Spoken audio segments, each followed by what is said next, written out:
At Capella University, you'll get support from people who care about your success.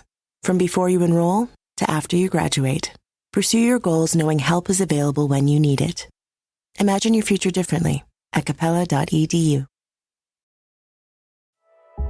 You're listening to a Mint podcast brought to you by HT Smartcast. In today's day and age, it is very easy to see all your savings getting wiped away by one event, whether it's a job loss or a health crisis. Hence, it is important to be prepared and keep an emergency fund or a contingency fund already in place. In today's episode of Why Not Mint Money, we are in conversation with Avinash Luthria on how one can build up an emergency corpus and be prepared in advance.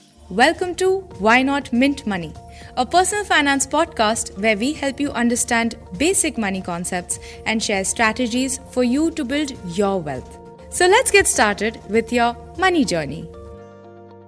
Hi Avinash, welcome to the latest episode of Why Not Mint Money. It's great to have you here. So Avinash, without wasting any more time, let's get straight to the heart of the topic, and that is how to build an emergency fund. So Avinash, can you tell us, before getting into that, why should anyone care about having an emergency fund in the first place? An emergency fund in the normal meaning of the term, the term itself is a little vague, but the normal meaning of the term is to take care of unexpected medical emergencies. And the second is a temporary job loss, which is always possible in modern careers. We don't have government jobs. We can any day be fired from our job. Normally it could be a couple we're talking about, but for simplicity, imagine it was just one earning member in the household. It keeps it simple for the sake of a podcast. So these are the two meanings of the term emergency fund. And then if you ask why is that important, just because those two things just cannot be predicted, which is a medical emergency and a temporary job loss just cannot be predicted. And we need to get from there to steady state back in our life without complete chaos in our life. So either we get hit by a medical emergency or we get hit by a temporary job loss. We need to get to the future state where, the medical emergency is solved, or we are back in a job and able to earn and support ourselves. So, these are two fairly obvious reasons why one needs an emergency fund. If not, there can be fair amount of chaos and loss of, even harm to our ego in terms of that period when we are desperate. Okay, Avinash, and also emergency fund, if I'm correct, would also help somebody tide over without touching their other equity savings. If somebody is just in the initial stage of beginning an equity investment portfolio, they would ideally not want to touch it and let it compound. So if they have an emergency fund, if I'm correct, that would help in that respect also. Yeah, my thinking on the emergency fund is a little, little different from normal.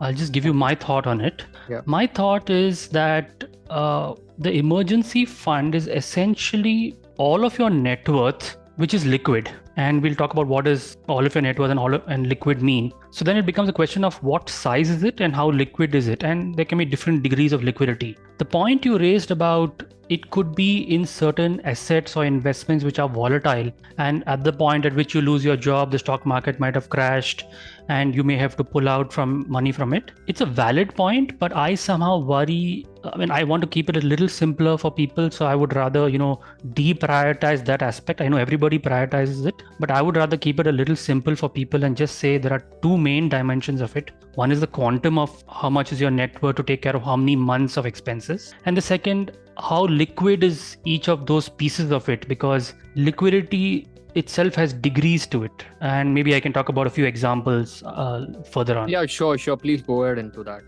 Okay, so let me just first talk of, the quantum, okay, just because that's an easier topic than liquidity. So, just throw, let's just take a step back for a second. What is going on over here? What is going on is we all have desires in the immediate term. We have a 1-bedroom apartment, we want a 2-bedroom apartment because, it's really a pain living in the 1-bedroom apartment. We want to go on that nice, interesting vacation. There are so many desires, which are very legitimate desires we have. In a sense, the emergency fund is a psychological tool we are using to negotiate, or a boundary we are using to negotiate with ourselves, saying, don't touch this is sacred.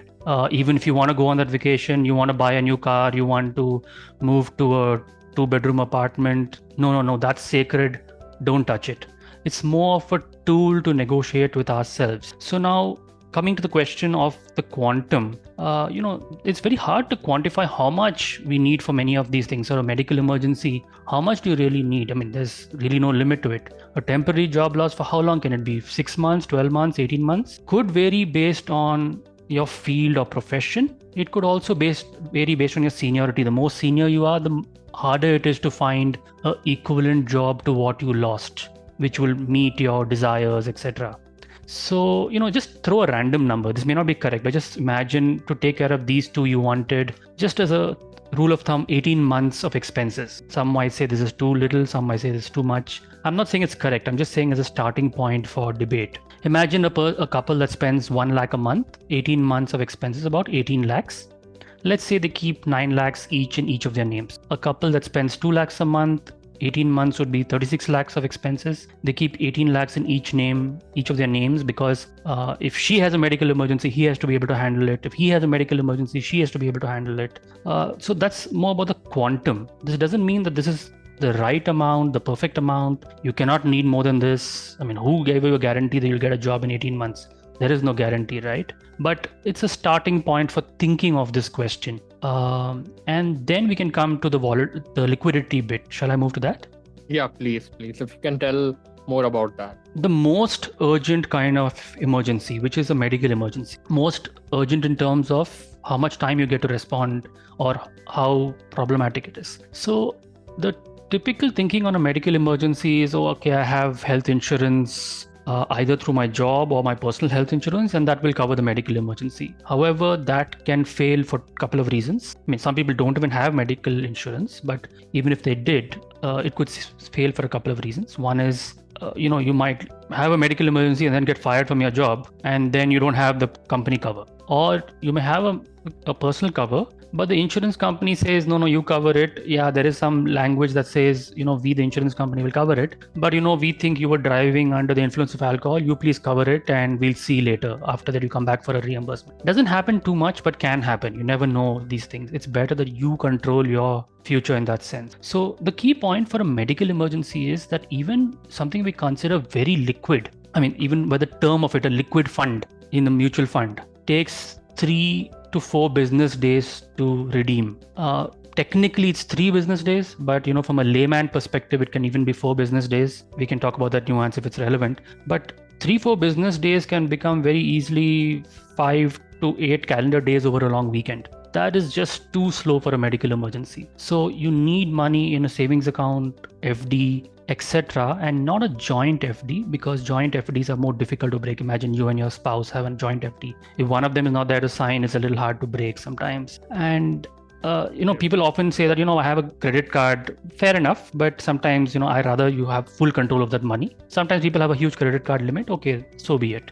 So I would say that, this is one example already that we're saying, liquid funds are liquid, but are they liquid enough for a medical emergency tonight? No, they're not. So there needs to be enough liquidity for that. And as you go down the spectrum, you find different kinds of illiquidity. So a PPF or government employee provident fund has its own illiquidity. And we normally think of, okay, I can go to the post office and try to, or the SBI where my PPF is, or the bank where my PPF is, and try to break it. But in the middle of a medical emergency, do we really have the time to go doing all that? So liquidity has to be seen as liquidity in the times of a crisis.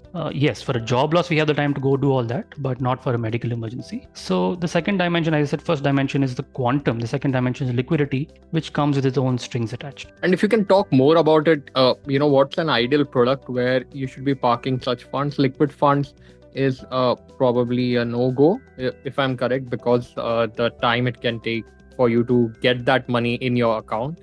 FD you mentioned savings account. Anything else you can, give some clues to our listeners on what kind of products they can consider when thinking about such funds? Yeah, so I would say that because there are 2 meanings of emergency fund, one is medical emergency and second is temporary job loss. But the medical emergency is a bigger problem where you need to keep money in a savings account or a FD or whatever. So I do push clients to have some amount of money in that for medical emergencies. But for a temporary job loss, any mutual fund with 3-4 days, business days redemption is good enough. So, for this couple that we spoke about, the couple that spends 1 lakh a month, keeping, it's hard to quantify exactly how much you need for a medical emergency, but you can make some budget for it, saying, okay, this is the amount I'm keeping for medical emergencies. And beyond that, you can have it in a mutual fund. It's so be it, like an arbitrage fund or any other mutual fund. It's okay. When it comes to emergency fund, people also sometimes, think that, okay, I have a certain equity investments, I can withdraw that also. Is that thinking fine?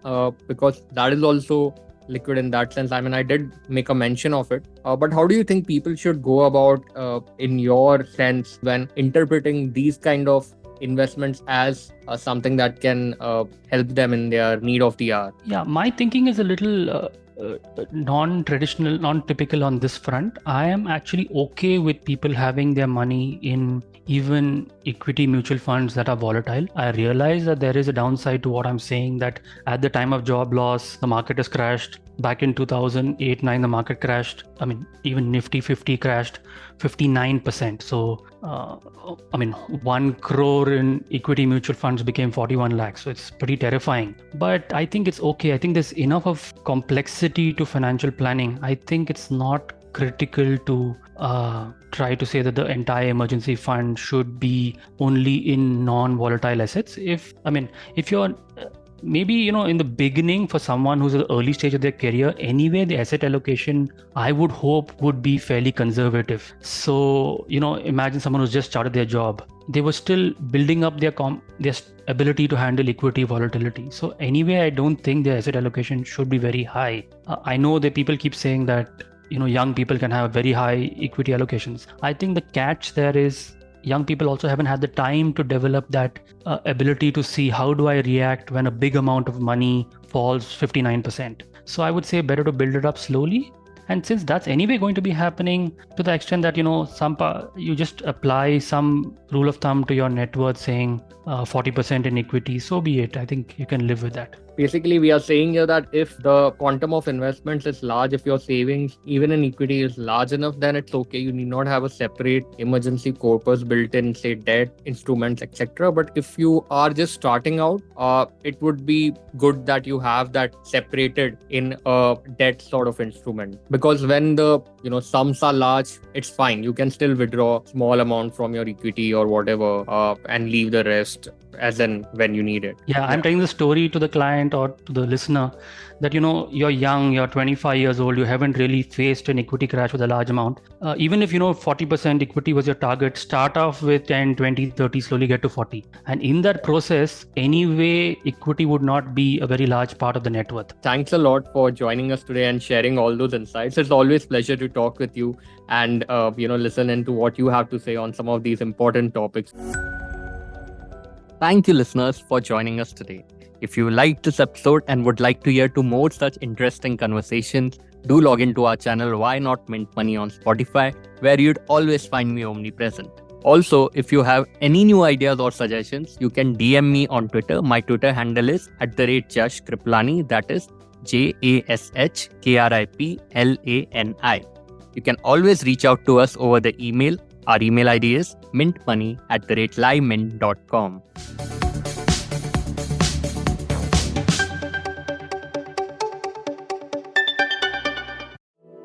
To stay updated on this podcast, follow us at HT Smartcast on all the major social media platforms. To listen to more such podcasts, log on to www.htsmartcast.com. Sometimes it takes a different approach to help you unlock your true potential. With Capella University's game-changing FlexPath learning format, you gain relevant skills you can apply to your career right away. Earn your degree from an accredited university and be confident in the quality of your education. Imagine your future differently at capella.edu. Capella University is accredited by the Higher Learning Commission. Learn more at capella.edu/accreditation.